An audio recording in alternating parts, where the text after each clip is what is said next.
Ma mère me surprend avec son nouveau mari quand je rentre à la maison pour Noël, 4 mois après la mort de mon père, mais je dis « oh oh oh » et je lui donne mon cadeau. Je viens de vivre le Noël le plus choquant de ma vie, et je suis là pour tout vous raconter en détail. Mon père est décédé il y a seulement 4 mois à la suite de complications liées à un accident de voiture. Il n'avait que 45 ans. Sa mort avait été la chose la plus difficile à surmonter pour moi ces derniers mois, du moins, c'est ce que je pensais, jusqu'à ce que je rentre de la fac pour les vacances de Noël et découvre que ma mère était déjà passée à autre chose. Oui, aussi vite que ça. Pour vous donner un peu de contexte, j'ai 19 ans et je suis en 2e année d'université, à environ 6 heures de route de ma ville natale, dans le Michigan. Quand mon père est mort, ma manière de faire face a été de m'ensevelir dans mes études, chaque seconde de chaque jour. Il aurait aimé savoir que je faisais autant d'efforts, même si peut-être pas à ce point. Il avait toujours été fier de mes réussites scolaires et avait commencé à épargner pour mes études depuis que j'étais toute petite, donc cela me semblait une bonne manière de lui rendre hommage. Ma mère, qui a 42 ans, semblait gérer les choses plutôt bien quand je suis partie au début du semestre d'automne. On s'appelait régulièrement en FaceTime et on s'envoyait des messages, même si, ces 2 derniers mois, ces appels étaient devenus moins fréquents. Elle disait seulement qu'elle était débordée par le travail, et je n'ai pas posé de questions, car moi aussi j'étais très occupée. Quand je suis rentrée hier, la première chose qui a attiré mon attention, c'était la voiture garée devant la maison. J'ai pensé qu'elle appartenait à une amie venue aider ma mère à préparer Noël. Mais quand je suis entrée dans la maison, j'ai vu ma mère dans la cuisine avec un homme que je n'avais jamais vu auparavant. Et non, il n'était pas là pour l'aider avec les fêtes. Noël n'est pas censé ressembler à ça, ou du moins, je ne voulais pas que mon Noël soit centré sur ma mère qui se montrait affectueuse avec un inconnu. Je préférais les décorations traditionnelles et le sapin illuminé, pas ça au dîner. Puis, à ma grande stupéfaction, j'ai remarqué qu'ils portaient tous les deux des alliances. Ma mère m'a présenté l'homme comme étant son mari. Je n'en revenais pas. Elle m'a expliqué qu'ils s'étaient mariés il y a 3 semaines lors d'une cérémonie privée, après seulement 2 mois de relation. Donc, 2 mois après la mort de mon père, elle avait déjà rencontré quelqu'un, et maintenant, ils étaient mariés seulement 2 mois plus tard. 3, apparemment, est un consultant en affaires qu'elle a rencontré par le biais du travail. Non seulement il s'était marié sans me prévenir, mais il avait déjà emménagé chez nous. Je lui ai demandé pourquoi elle ne m'avait rien dit. Au lieu de me donner une vraie explication, elle est immédiatement passée sur la défensive, disant qu'elle allait de l'avant et qu'elle méritait d'être heureuse. Je ne dis pas qu'elle ne le mérite pas, mais pourquoi ne pas m'en avoir parlé? Elle a dit qu'elle ne voulait pas rester attachée à un passé douloureux et qu'elle se concentrait sur un nouveau départ. Je lui ai dit que j'avais l'impression qu'elle effaçait mon père de sa vie. Et elle a eu le culot de dire que j'étais égoïste de ne pas soutenir son nouveau mariage. C'était difficile de soutenir quelque chose que je venais juste d'apprendre, par accident. La dispute s'est envenimée. Ma mère n'arrêtait pas de tenter de justifier sa décision, disant qu'elle devait tourner la page. Mais au fond de moi, je savais qu'elle était passée à autre chose beaucoup trop vite pour que ce ne soit pas suspect, comme si elle voulait remplacer mon père. Je lui ai dit qu'elle ne pouvait pas me cacher une chose pareille et s'attendre à ce que je sois heureuse. C'est là qu'elle est partie en claquant la porte de sa chambre. 3. Son nouveau mari a tenté d'intervenir, disant que chacun vit son deuil à sa manière et que je devrais être plus compréhensive. Il faisait bien son deuil, lui, celui de la perte de ma mère, tout en profitant. Il était hors de question que je reste dans cette maison pour Noël. Pas avec eux. J'ai rassemblé mes affaires, je suis montée dans ma voiture, et j'ai filé directement chez mes grands-parents. Mes grands-parents paternels habitent à seulement 20 minutes, et je savais qu'ils m'accueilleraient pour Noël. Quand je leur ai raconté ce qui s'était passé, ils étaient tout aussi déconcertés que moi. Non, aucun d'eux n'était au courant que ma mère s'était mariée en secret avec un certain 3. Ma grand-mère a immédiatement essayé d'appeler ma mère pour obtenir des explications. Elle espérait qu'il s'agissait d'un malentendu ou qu'il y avait une raison valable pour laquelle personne n'avait été prévenu. Mais ma mère n'a pas répondu, pas une seule fois. Tous les appels sont allés directement sur sa messagerie. Mon grand-père est resté silencieux pendant un moment, puis il a fini par parler. Il a mentionné le fonds fiduciaire que mon père avait mis en place pour financer mes études. Mon père l'avait créé lorsqu'il avait commencé à épargner, bien avant l'accident et avant même que je ne rentre à l'université. Grâce à ce fonds, j'ai pu continuer mes études sans devoir tout arrêter pour trouver un boulot et payer mes frais moi-même. Mes grands-parents sont les administrateurs de ce fonds, ce qui veut dire qu'ils sont chargés de le gérer et de s'assurer qu'il est utilisé exactement comme mon père le voulait, pour mes études. Il y avait aussi l'assurance vie, qui était séparée du fonds et qui a été versée directement à ma mère après le décès de mon père. Ce que je ne savais pas à l'époque, c'est qu'il y avait eu des problèmes avec le fonds. Mes grands-parents avaient essayé de faire signer à ma mère des documents de gestion courants pendant des semaines, mais elle ne cessait de les esquiver. Elle sortait toujours des excuses, trop occupée, pas encore eu le temps de lire les documents, allait s'en occuper bientôt. Il pensait qu'elle était simplement en train de faire son deuil, ce qui paraissait logique à l'époque. Perdre son conjoint n'est jamais facile, et il pensait qu'elle finirait par réagir quand elle serait prête. Mais aujourd'hui, il ne semble plus que le deuil soit la vraie raison. Ma mère n'était pas en deuil, elle profitait de sa nouvelle vie et épousait Troy. Alors mon grand-père a appelé leur avocat pour s'assurer que mon fonds d'études était en sécurité. Il m'a raconté ce que disait l'avocat au téléphone. Apparemment, ma mère et son nouveau mari, Troy, avaient essayé d'accéder à l'argent. Il y avait eu des échanges de mails entre l'avocat de ma mère et l'équipe juridique qui gère le fonds et ce n'était pas de simples demandes d'information. Son avocat essayait de faire valoir que, puisqu'elle s'était remariée, l'argent du fonds devait être considéré comme un bien marital. Il voulait accéder au fonds non seulement pour mes études, mais aussi pour les utiliser comme bon leur semblait. Elle prétendait vouloir continuer l'héritage de mon père, en décidant comment elle dépenserait mon argent. Ce matin, mes grands-parents m'ont offert un cadeau de Noël en avance, des copies des documents juridiques qui garantissent que mon fonds d'études est protégé de ma mère et de Troy. Ils ont veillé à ce que tout soit solidement verrouillé pour qu'il n'y ait aucun moyen que ma mère puisse y toucher, quoi qu'elle ou son nouveau mari tente de faire. Ils m'ont aussi dit que Troy avait tenté de contacter leur avocat directement pour renégocier quelque chose à propos du fonds, mais l'avocat a immédiatement mis fin à la discussion. Quand ma mère a découvert que je savais ce qui se passait avec le fonds, elle est entrée dans une colère noire. Maintenant, elle essaie de nous contacter, nous laissant des messages vocaux et des textos disant que je n'aurais jamais dû impliquer la famille de mon père. La solution de Troy est de servir de médiateur, disant que nous devrions régler ça en famille. Il agit comme s'il me connaissait depuis toujours, alors que je ne lui ai même jamais donné mon numéro. Ma mère a probablement dû le lui transmettre en essayant de manigancer quelque chose d'autre. Tout ce à quoi je peux penser, c'est combien mon père aurait détesté tout ça. Savoir que sa femme était probablement déjà avec un autre homme, et que sa mort n'a fait que faciliter les choses pour eux. Mise à jour 1. Mon père a toujours valorisé la famille, la loyauté et le fait de faire ce qui est juste, des valeurs que ma mère ne semble clairement pas incarner. Cela fait quelques jours que j'ai partagé ce qui s'est passé, et beaucoup de choses se sont déjà produites. Je ne sais pas pourquoi, mais la nouvelle a commencé à se répandre parmi la famille et les amis. J'ai commencé à en entendre parler par des amis de la famille, voire même par des personnes que je n'avais pas contactées depuis des années. Je n'ai parlé qu'à quelques-uns, mais les rumeurs vont vite. Certains m'ont juste dit que je pouvais compter sur eux, mais d'autres avaient des informations. Il s'avère que Troy et ma mère ne se sont pas rencontrés quelques mois après la mort de mon père, comme elle l'a prétendu. Comme je le soupçonnais, ils travaillaient déjà ensemble sur des projets depuis au moins 6 mois avant le décès de mon père. Et ça, c'est ce que je sais, il pourrait y avoir encore plus. Rien que ça me confirme qu'il se passait déjà quelque chose bien avant l'accident. Le plus dérangeant, c'est que certains collègues de ma mère, oui, même eux ont entendu parler de cette histoire, ont dit qu'ils déjeunaient souvent ensemble et assistaient côte à côte à des événements professionnels. Ce n'est pas rare que des collègues passent du temps ensemble, mais la manière dont c'était décrit semblait plus intime. Bon, ce n'est pas confirmé à 100%, mais franchement, on peut dire avec 99% de certitude que leur relation avait déjà commencé du vivant de mon père. Peut-être que ce n'était qu'une relation émotionnelle, mais une relation physique est très probable. En plus de ça, j'ai découvert que ma mère avait commencé à faire des ajustements subtils à ses réseaux sociaux juste après le mariage. Elle a changé ses paramètres de confidentialité et supprimé beaucoup d'amis de mon père et de membres de la famille élargie de ses contacts. Plusieurs amis de la famille m'ont dit qu'ils avaient essayé de la contacter pour lui présenter leurs condoléances et leur soutien, mais qu'ils s'étaient rendus compte qu'ils avaient été bloqués. Si ça vous semble louche, c'est parce que ça l'est. Elle ne cachait pas seulement son mariage à moi, mais à toute personne qui aurait pu lui demander des comptes sur ce qu'elle faisait. Elle ne voulait que personne sache à quel point elle avait tourné la page rapidement. Et puis il y a Troy. Il y a encore plus à dire sur lui, et ça ne fait qu'alimenter le feu. Le meilleur ami de mon père, qui travaille dans un autre département de la même entreprise que ma mère, m'a contacté. Il m'a dit que Troy était en fait marié quand il a commencé à travailler avec ma mère. En fait, son divorce n'a été finalisé que 6 semaines avant l'accident de mon père. Je n'ai même pas besoin de faire le calcul pour vous. Je ne peux pas m'empêcher de me demander si ce n'est pas la raison pour laquelle ma mère n'a jamais voulu parler de mon père après sa mort. Elle répétait sans cesse qu'elle voulait aller de l'avant, mais peut-être que c'est parce qu'elle l'avait déjà fait depuis longtemps, sans que personne ne le sache. Mon estimation de 99% est peut-être même trop basse.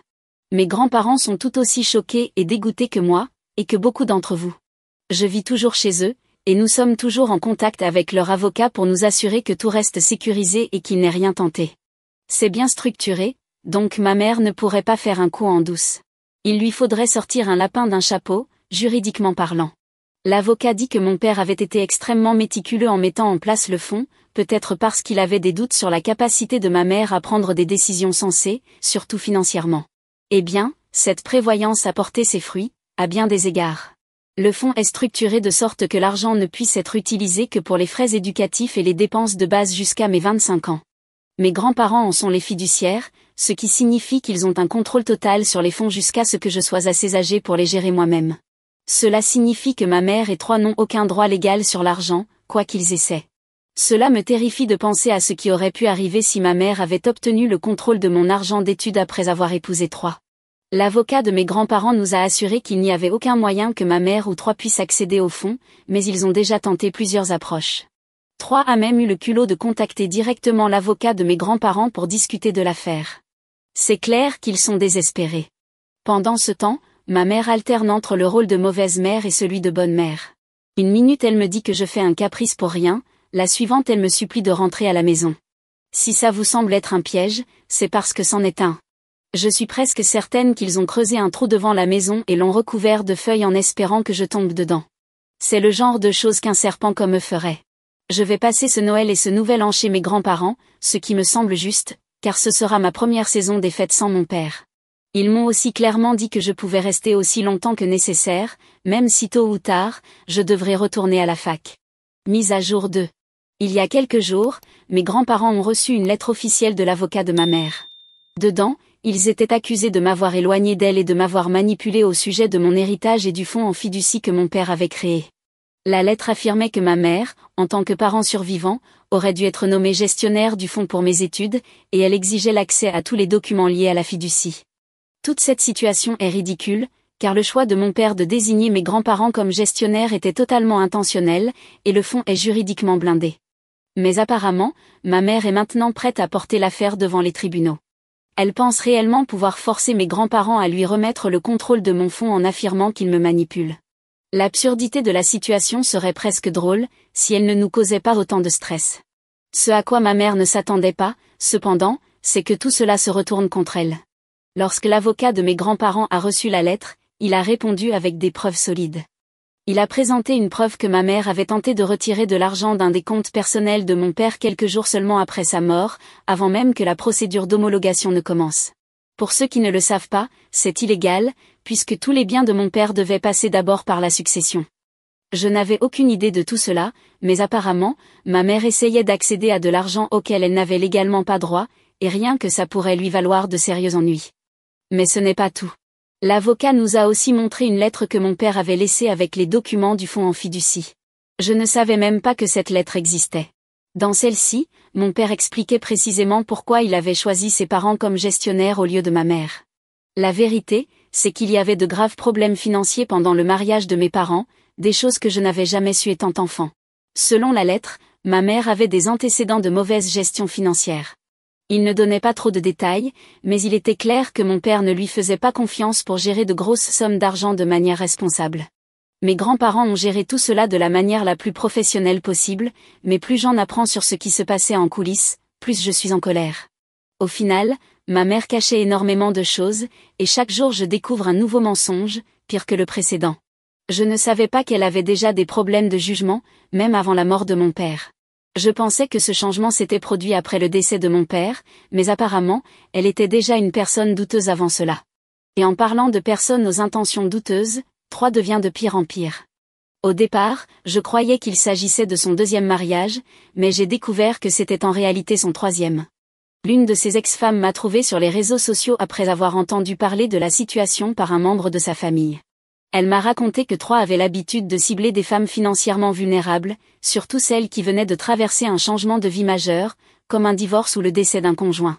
Apparemment, ces 2 précédents mariages se sont terminés par des litiges financiers, 3 essayant d'obtenir le plus d'argent possible lors des règlements de divorce.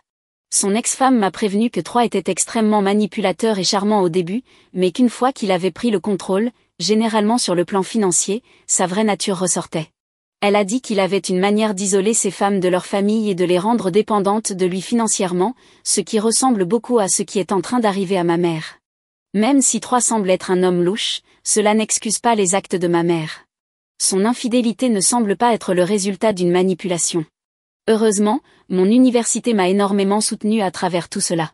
Après avoir expliqué la situation au bureau des aides financières, ils m'ont aidé à mettre à jour tous mes documents pour refléter le fait que je vis désormais à temps plein chez mes grands-parents, au cas où ma mère essaierait quelque chose avec l'université. Ils m'ont aussi assuré que mes bourses et subventions étaient en sécurité, et ils ont signalé mon dossier pour éviter toute ingérence de ma mère. Au moins, j'ai littéralement sécurisé mon avenir, il est maintenant à l'abri, autant de ma mère que de son mari. Quand je voyageais pour passer Noël chez ma mère, je ne m'attendais pas à devoir affronter des batailles judiciaires à 19 ans, mais nous y voilà. Mise à jour 3. Ma mère m'a contacté pour me donner ce qu'elle appelle une explication de ce qu'elle pense qu'il s'est passé. C'était un long email, mais je vais vous en résumer les grandes lignes ici. Elle prétend que sa relation avec Troy a commencé comme une simple amitié entre deux personnes traversant des moments difficiles, son divorce à lui et le décès de mon père. Elle a décrit leur relation comme une belle histoire de deux personnes trouvant de la lumière dans l'obscurité, le classique récit d'amour né d'une tragédie. C'était tellement éloigné de la réalité que j'avais du mal à reconnaître la personne qui avait écrit ces mots. Elle a expliqué que leur mariage rapide était une façon d'embrasser la vie après une tragédie. Si ça vous semble être une tentative de romantiser et camoufler son infidélité, c'est parce que c'est exactement ce que son message semblait faire. Cependant, elle a fait au moins un aveu. Elle a dit qu'elle et Troy avaient effectivement prévu d'utiliser une partie de mon fonds en fiducie comme apport pour acheter une maison ensemble. Son argument était que c'était une décision logique, orientée vers la famille, et que ce serait un investissement pour mon avenir puisque j'en hériterais un jour. Bien sûr, à condition que Troy ne s'en empare pas avant. Ensuite, elle s'est mise en colère parce que mes grands-parents et moi lui avons bloqué l'accès à cet argent, en disant que nous avions gâché quelque chose qui aurait pu me bénéficier à long terme. Merci, maman, mais je préfère assurer mon avenir d'une autre manière, bien loin de toi et de Troy. Et comme si ce n'était pas déjà assez, les choses ont empiré en termes de harcèlement. Ma mère et Troy se sont mis à venir chez mes grands-parents sans prévenir, essayant de les contacter à plusieurs reprises. Au début, ils se contentaient de frapper à la porte, mais maintenant ils restent devant la maison même après qu'on leur ait demandé de partir. C'en est arrivé au point où l'avocat de mes grands-parents a dû déposer une ordonnance d'éloignement contre eux deux. Hier, la police a dû être appelée lorsque Troy a refusé de quitter la propriété de mes grands-parents. Il montre de plus en plus les signes de ce que son ex-femme m'avait décrit, un manipulateur sans limite quand il s'agit d'obtenir ce qu'il veut. Le seul problème, c'est qu'il révèle son vrai visage plus vite que prévu, avant même d'avoir mis la main sur l'argent. Mais tout n'est pas noir dans cette mise à jour. Il y a une lueur d'espoir. Le soutien que j'ai reçu du côté de la famille de mon père a été incroyable. Ils ont été là pour moi d'une façon que je n'aurais jamais imaginée. Pas seulement mes grands-parents, qui ont déjà fait tant pour moi, mais d'autres membres de la famille m'ont proposé de vivre chez eux de façon permanente lorsque je ne suis pas à la fac.